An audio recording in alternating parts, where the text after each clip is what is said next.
राधिका को घर छोड़ने के बाद लकी भी अपने घर जाने के लिए रवाना हो गया था। रात काफी होने की वजह से उसने किसी को परेशान नहीं किया और सीधा अपने कमरे में सोने चला गया। अगले दिन जब सुबह उसकी नींद खुली और उसकी नजर राधिका की तस्वीर पर गई तो उसे याद आया कि उसे राधिका के पैसों का इस्तेमाल भी करना था।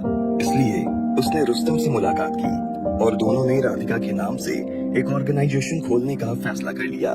उधर राधिका मित्तल लकी के मुंह से ये सब सुनकर काफी खुश हो गई थी, लेकिन जब उसने राधिका के नाम के बारे में पूछा तो लकी सक पका गया और उसके सवाल का जवाब दिए बिना ही वो वहां से चला गया।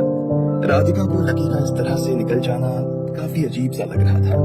उसे ऐसा लग रहा था जैसे लकी उसे इग्नोर करके वहां से निकला था। राधिका भी उसकी केबिन से निकली और अपने काम की तरफ बढ़ने लगी। कुछ देर के बाद वो अपनी साइट पर चली गई थी। वो ऑफिस के एक बड़े से एरिया में थी जहां पर लोगों के बैठने के लिए क्यूबिकल्स बनने वाले थे। राधिका ने देखा कि लकी उससे थोड़ी दूरी पर बालकनी में खड़ा होकर किसी से बात कर रहा था। राधिका अपने काम के वक्त भले ही लकी के ऊपर ध्यान नहीं देना चाहती थी, लेकिन फिर भी उसकी नजर बार बार लकी से जाकर टकराए जा रही थी। मैडम, मुझे लगता है कि हमें कुर्सी के लिए ये वाला डिजाइन देखना चाहिए। ये सबसे लेटेस्ट डिजाइन है। इससे बैठने वाले की पीठ में दर्द भी नहीं होगा और उसे थकान भी महसूस नहीं होगी। इतने में एक आदमी ने राधिका के पास आते हुए कहा, लेकिन राधिका का ध्यान उसकी तरफ था ही नहीं। वो तो बस लकी को ही देखती चली जा रही थी। Madam, Radhika madam. इतने में उस आदमी ने कहा तो राधिका का ध्यान उसकी तरफ गया। क्या है? सुन लिया है मैंने कि तुम कौन से डिजाइन के साथ जाना चाहते हो। मुझे पता है कि वो डिजाइन अच्छा है और उसमें ना थकान भी नहीं होती है, लेकिन मैं बस ये सोच रही थी कि इस कुर्सी को क्यूबिकल में फिट कर पाएंगे या नहीं। 2 मिनट सोचने का मौका दोगे भी या नहीं तुम? राधिका ने उस आदमी के ऊपर झल्लाते हुए कहा। इतने में उस आदमी ने अपनी नजर नीचे कर ली और बोला, मैडम, मैं तो ये कह रहा था कि आपका फोन काफी देर से बज रहा है। उस आदमी के मुंह से ये सुनते ही राधिका का चेहरा शर्म से लाल हो गया। उसे ध्यान आया कि सच में उसका फोन बज रहा था। उसने तुरंत अपने बैग में से अपना फोन निकाला और बात करने के बहाने से वहां से बाहर चली गई। कुछ देर के बाद जब लकी लंच करने के लिए कैंटीन में आया तो राधिका भी उसके पीछे पीछे आ गई थी। उसने देखा कि लकी रुस्तम और कुछ लोगों के साथ बैठकर खाना खा रहा था।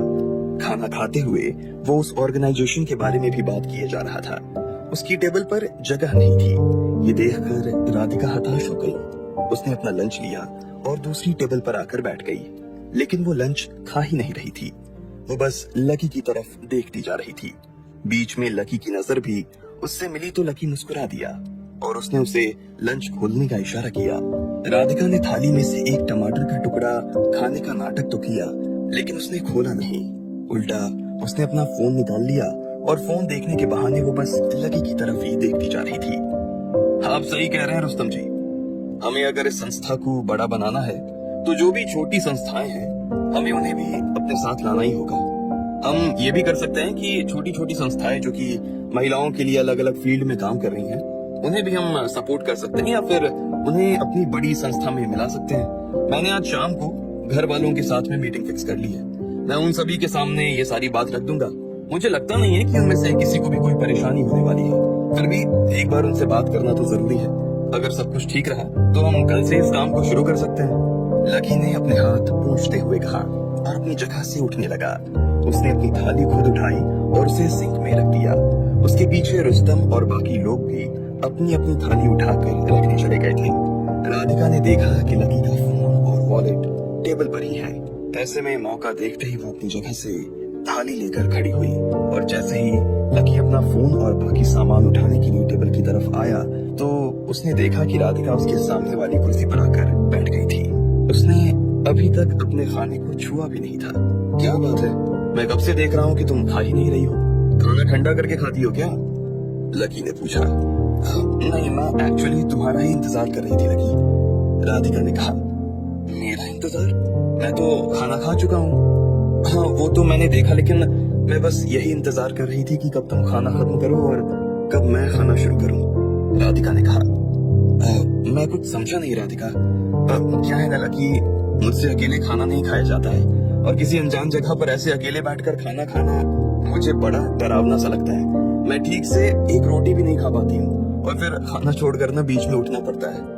ओह, ये तो बहुत बड़ी समस्या है, लकी ने कहा। राधिका ने भी उसकी तरफ देखा और हाँ में सिर हिलाने लगी। उसने किसी प्यारे से पपी जैसा चेहरा बना लिया था। तो तुम एक काम क्यों नहीं करती हो? तुम अपने साथ वालों के साथ में खाना क्यों नहीं खा लेती? आज वो तुम्हारा मैनेजर। लकी यार, साथ में काम भी करो, साथ में खाना भी खा लो, ये मुझे ना समझ में नहीं आता है।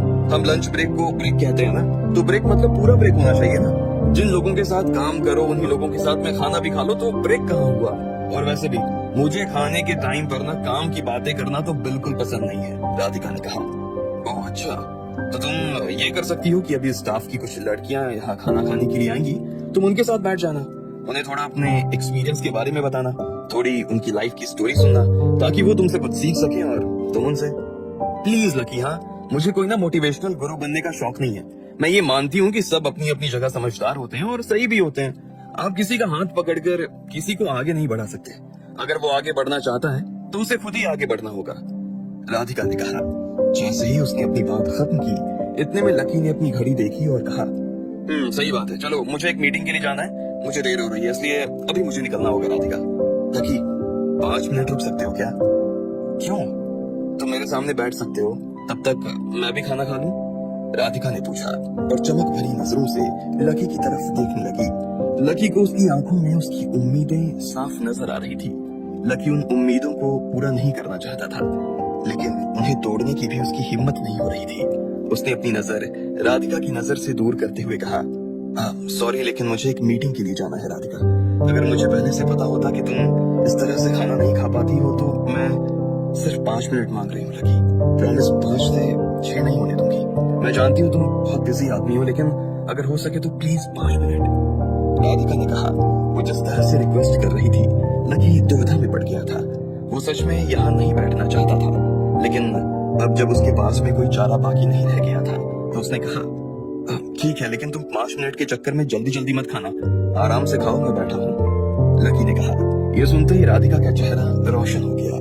उसकी आंखों में चमक आ गई थी, लेकिन अगले ही पल उसकी आंखों की चमक गायब हो गई। उसने देखा कि लकी ने अपना फोन निकाल लिया और बालकनी से बाहर की तरफ देखने लगा। कभी वो फोन में देख रहा था तो कभी बाहर देख रहा था।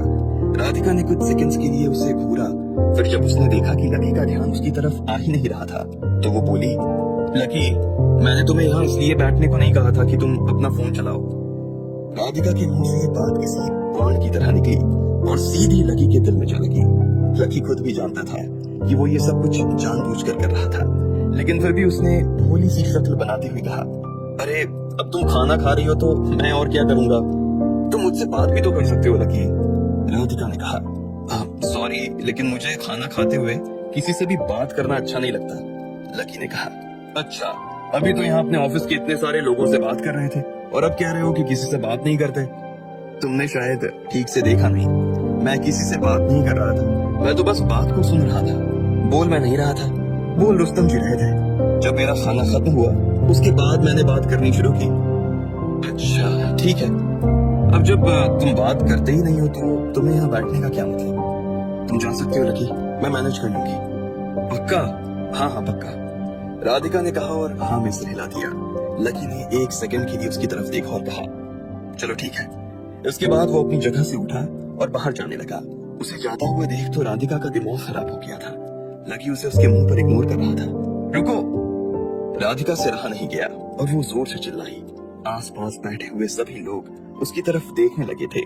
लकी को भी पता था कि वो दोबारा उसे बुलाने वाली थी। ऐसे में वो पलटा और राधिका की तरफ देखते हुए बोला, क्या हुआ? कम से कम जाते हुए मेरे सवाल का जवाब तो देते जाओ। कौन सा सवाल? वही सवाल जो मैंने तुमसे तुम्हारे केबिन में पूछा था, राधिका ने कहा और उसकी तरफ देखने लगी। लकी ने 1 सेकंड के लिए राधिका को देखा और आखिर में बिना जवाब दिए वहां से मुड़कर चला गया। राधिका को गुस्सा तो इतना आ रहा था कि वो थाली को उठाकर नीचे जमीन पर पटक दे, लेकिन वो बस अपनी जगह से उठी और खाने से भरी पूरी थाली उसने डस्टबिन में उड़ेल दी। उसके चेहरे पर उसका गुस्सा साफ नजर आ रहा था। वहां पर बैठे हुए बाकी लोग उसके इस रूप को देखकर हैरान हो गए थे। मैडम, यहाँ खाना जूठा छोड़ना मना है। इतने में एक आदमी ने राधिका को टोकते हुए कहा, लेकिन राधिका ने उसकी बात का कोई जवाब नहीं दिया और वो सीधा बाहर निकल गई। लकी दिन भर अपना काम खत्म करने के बाद शाम को घर आ गया था। वो आते ही सीधा हॉल में पहुंचा और वहां पर बाकी लोगों के आने का इंतजार करने लगा। धीरे धीरे वहां पर बाकी लोग भी आने शुरू हो गए थे। अभिलाषा, दशरथ, कमल, निशांत, कुमारी, मोहित, दीक्षांत और परिवार के बाकी लोग धीरे धीरे इकट्ठा होने शुरू हो चुके थे। क्या बात है लकी, आज किस चीज की मीटिंग बुला ली है? कुछ स्पेशल है क्या? अरे मैं तो इन मीटिंग्स में आकर थक गई हूँ, अब तो मैं किसी की शादी में जाना चाहती हूँ। इतने में निशांत की माँ रोहिणी ने कहा। जैसे ही सबने रोहिणी की बात सुनी तो वो जोर से हंसने लगे। मुझे नहीं लगता कि वो मौका इस घर में कभी आएगा, क्योंकि इस घर का तो वो उसूल है कि जब तक बड़ा भाई शादी नहीं करता तब तक छोटों का नंबर नहीं आता। रोहिणी की बात के जवाब में सरला ने कहा, मम्मी क्या आप भी शादी की बातें लेकर बैठ गई? भैया ने यहाँ किसी दूसरे काम से मीटिंग बुलाई है। और मोहित ने सरला की तरफ देखते हुए कहा। इतने में सरला ने उसकी बात को बीच में काटा और बोली, बेटा काम तो जिंदगी भर ही चलता रहता है, टाइम से शादी ब्याह ना करो तो बाद में काम करने में भी मन नहीं लगता, जीवन दुखी दुखी सा लगने लगता है। चाची आपने कितनी बार शादी नहीं की, जरा बताना। इतने में निशांत ने कहा और उसकी बात सुनकर सब हंस दिए। उसने अपनी बात में आगे जोड़ते हुए कहा, और वैसे भी शादी के बाद जो सुख मिलता है वो शादी से पहले ही मिलने लगे तो शादी करने की जरूरत क्या है? जैसे ही निशांत ने ये कहा कि इतने में हॉल में एक जोरदार ठहाका गूंज उठा। कुछ लोगों के चेहरे शर्म के मारे लाल हो गए और कुछ के हंसी के मारे। लकी भी इस बात पर अपने आप को हंसने से रोक नहीं पाया। सुख में और मजे में अंतर होता है निशांत जी। इतने में पीछे से एक भारी आवाज आई। ये आवाज सुनते ही सब लोग शांत हो गए और दरवाजे की तरफ देखने लगे। शिवराज दरवाजे पर आ चुके थे और काशीनाथ उनके पीछे खड़ा था। उन्हें देखते ही सब लोग सहम गए। वो भारी कदमों से निशांत की तरफ बढ़ते जा रहे थे। अब आगे क्या होने वाला था? क्या निशांत को उसकी टिप्पणी के लिए डांट खानी पड़ेगी? क्या राधिका को उसके सवाल का जवाब मिलेगा, या लकी उसे ऐसे ही इग्नोर करता रहेगा? आपको क्या लगता है, क्या होंगे इन सभी सवालों के जवाब? कमेंट बॉक्स में कमेंट करके हमें जरूर बताएं। और सभी सवालों के जवाब को जानने के लिए सुनते रहिए इंस्टा मिलेनियर सिर्फ पॉकेट एफएम पर।